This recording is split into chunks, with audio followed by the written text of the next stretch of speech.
Well, I think for some of us to wake up, we need a wake-up call. And in 1986, I got the call. I was in a triathlon in Palm Springs, California. I was on the biking portion of the race. I was making a turn, and there was a police officer on the corner.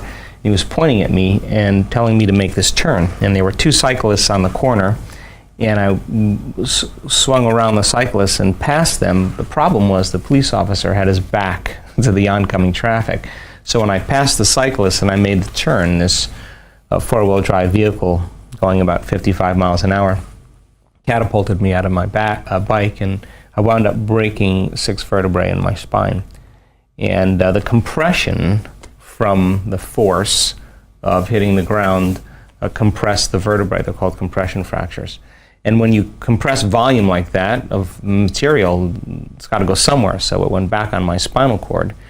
And because of the way that I landed and that I flexed forward very hard, the top vertebrae, T8, thoracic number 8, compressed more than 60%, and the arch that the spinal cord passes through broke like a pretzel. So I had multiple compression fractures. I had bone fragments on the cord, and I had the neural arch of T8 broken. So the typical protocol for that is what's called Harrington rod surgery, where they do a full laminectomy. They cut off all the back parts of your vertebrae. In my case, base of my neck to the base of my spine, screw in these stainless steel rods.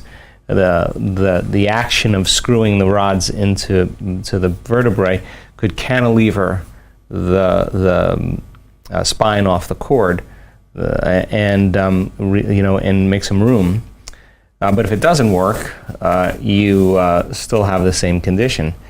And so they told me if I didn't have the surgery, I'd probably never walk again. And so I had 4 opinions from 4 of the leading surgeons in Southern California.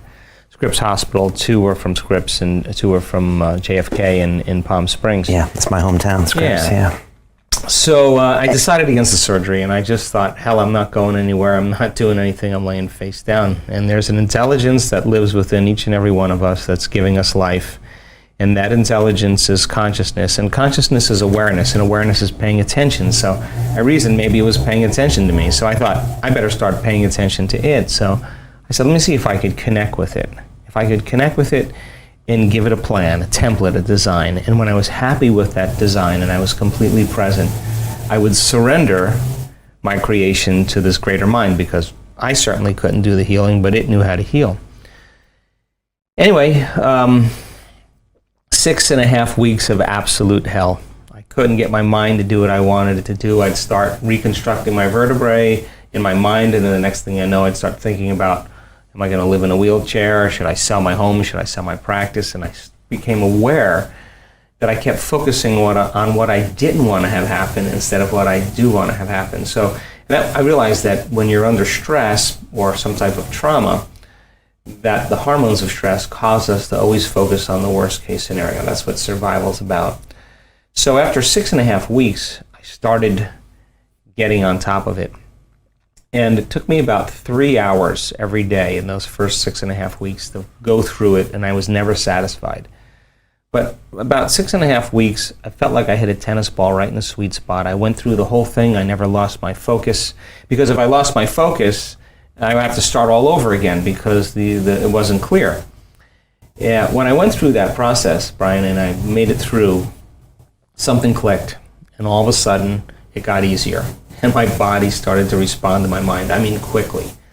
Pain levels dropped, my neurological condition changed. I felt like I had more energy. What took me 3 or 4 hours to do, I was doing in 45 minutes, and all of a sudden my body started healing, and so I was back on my feet in 10.5 weeks. I was back in my life at 12 weeks. I was training again at 12 weeks. And what did doctors say about this? Well, the doctors were absolutely clear that I would never walk again, and they were absolutely clear that I had a head injury, that I was not fit to make those decisions. In 1986, you just didn't do that back then. And what caused you to even think of this? I mean, what was Joe like back then? I mean, were you open-minded to different ideas? I think I was somewhat open-minded. I was more of a philosopher. I love the principles, but this is an initiation. This is putting it all on the line. This is, and I figured, look, if I'm gonna be in a wheelchair, possibly, at least I gave it my best shot, you know.